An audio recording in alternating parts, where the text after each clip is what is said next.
بسم الله الرحمن الرحيم. الحمد لله الذي هدانا لهذا الدين وما كنا لنهتدي لولا أن هدانا الله، ثم الصلاة والسلام على المبعوث رحمة للعالمين وعلى آله وصحبه وسلم تسليما كثيرا. أما بعد، السلام عليكم ورحمة الله وبركاته. የተከበሩ አባቶች፣ ወንድሞች፣ ፕሮግራም በያላችሁበት የምትከታተሉ የአላህ Subhanahu Wa Ta'ala ሰላም፣ እዝነት፣ ጥበቃ አይለያችሁ። አላህ ይጠብቃችሁ፣ አላህ ይጠብቀን። ፕሮግራሜን ርዕስ ከመጀመሪያ በፊት ሰሞኑን በተለያዩ ማህበራዊ ሚዲያ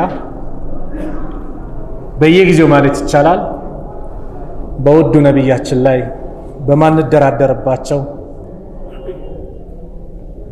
እኛነታችን አሳልፈን ልንሰጥላቸው በተዘጋጀንላቸው ነብይ ላይ አንዳንድ ባለጌዎች ነብዩ ላይ እንደፈለጉ ሲሆኑ ይሰማል።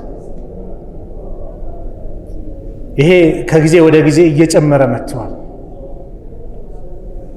ለነብዩ ሰለላሁ ዐለይሂ ወሰለም ይሄ አይገባቸው። ለፍጡራን ሁሉ አዛኝ ነብይ ናቸው። ረሱል አለይሂ ሰላቱ ወሰላም ለዓለማት እዝነት የላካቸው ነብይ ናቸው። ረሱል አለይሂ ሰላቱ ወሰላም አንዳንድ ቆሻሻ ሰዎች ግን ሐቂቃ በዚህ ሰዓት እንዲመናገር አልፈልግም ነበር፣ ግን በጣም እያቃጠለን ነው። ሚዲያን በነፃነት አገኘው ብሎ ነብዩ ላይ እንደፈለጉ እየሆኑ ነው። እንዲሁ በቀላሉ የምናልፈው ነገር አይደለም።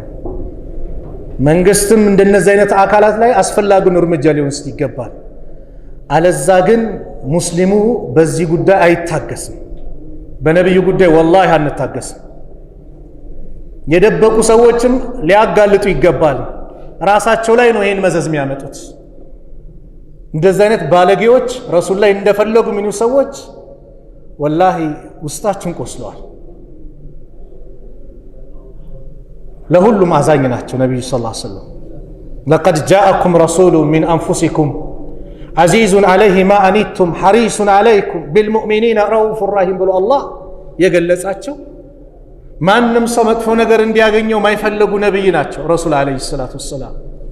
አላህ ሲገልጻቸው እንደናንተው ሰው የሆነ ማንነቱን የምታውቁት መልእክተኛ ላኩላችሁ አዚዙን አለይሂ ማ አኒቱም በእናንተ ላይ በሚደርስባችሁ መከራ የሚጨነቅ የሆነ ችግራችሁ ችግሩ የሆነ እንግልታችሁ እንግልቱ የሆነ የእናንተ ስቃይ ስቃይ የሆነ ነብይ ልኬላችኋለሁ። ሐሪሱን አለይኩም በጣም የሚጓጓ አዎ ሁሉም ላኢላሃ ኢላላህ እንዲል የሚጓጉ ማንም ጀሃነም እንዳይገባ የሚጓጉ ነብይ ረሱል አለይሂ ሰላቱ ወሰላም ሐሪሱን አለይኩም አላቸው።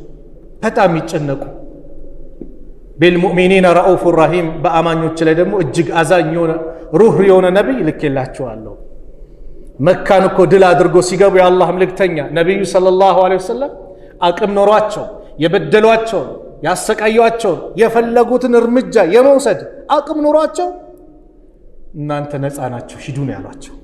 እንደዚህ አይነት ነብይ አዘኝ ሩህ ለሁሉም የሚጨነቁ ኡመቴ ኡመቲ ብሎ ለኡመታቸው ያለቀሱ ነብይ ለሳቸው ይሄ ይገባል። ለሳቸው ስድብ እነዛ እኮ ቀደምቶቹ ነብዩን ቀና ብሎ ለማየት ይፈራሉ። አቡበከር እኮ ቀና ብሎት ነብዩን ለማየት ይፈራሉ። እነ አቡበከር እነ ዑስማን እነ አሊ የነብዩን እኮ ገጽታ እኮ የተናገሩት እኮ ትናንሽ ሰሃቦች ናቸው።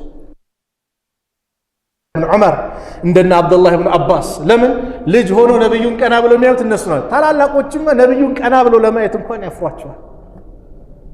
ፊዳከ አቢ ወኡሚ ያ ረሱላላህ ወላሂ በነብዩ አንደራደር በጭራሽ። መጅሊስም እስከ መጨረሻው እስከ ጥግ ሊሄድበት ይገባል። ፊት ለፊት ሊገትራቸው ይገባል። አስፈላጊው እርምጃ ሊወሰድባቸው ይገባል። እንደነዚህ አይነት ቆሻሻ ብዬ ነው መጠራቸው። አፎን ትንሽ እንትን ያልኩት ውስጤ እንትን ስላለኝ ነው። አላህ Subhanahu Wa Ta'ala ነብዩ ላይ እንደዚህ አይነት ነገር አደርጋለሁ ብሎ የሚያስቡትን የቅጣት አለንጋውን በእነሱ ላይ አላህ ያድርገው። ለነገሩ አላህ ዋስትናውን ወስዷል።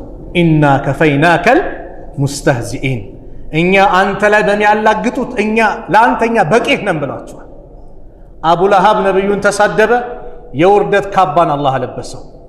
ተበለከ ያ ሙሐመድ አሊሃዛ ጀማዕተና አላቸው። አንድ ቀን ሙሐመድ ላኢላሃ ኢለላህ ቁም ነገር ነው ብለህ ለዚህ ነው የሰበሰብከን ብሎ መካ ላይ ሶፋ ላይ ወጥተው ቁሉ ላኢላሃ ኢለላህ ሲሏቸው አቡ ለሃብ ብቻ ደፈራቸው። አላህ ወዳጆቹ ሲነካ ይወድምና ተበት የዳ አቢ ለሃብን ወተብ አላቸው። አቡ ለሃብ የአቡ ለሃብ ሁለት እጆች ጠፉ፣ ከሰሩ።